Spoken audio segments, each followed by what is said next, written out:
When you create out a new form, you get a question there by default.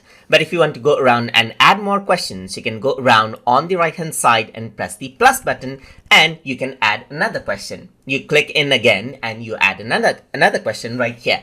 So for each of the questions, you can also choose around the question type. And by default, you can see that multiple choice is selected, but you can go around over here, click on it, and here you can see there's multiple type of questions that you can actually choose, and that particular question type will be shown right here.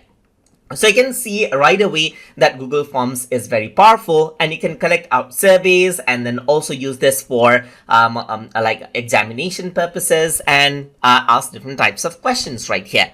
And on the top, you can even see there's responses and settings right here, which you're going to see in further videos.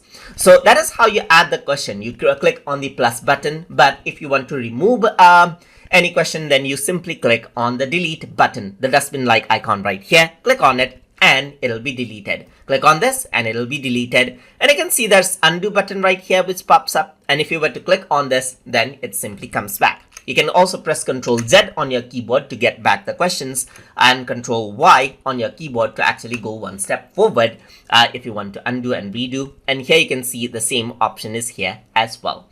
So that is how you can add in and delete questions inside of Google Forms. So hope you guys learned something as always. And as always, please like, comment, share, and subscribe.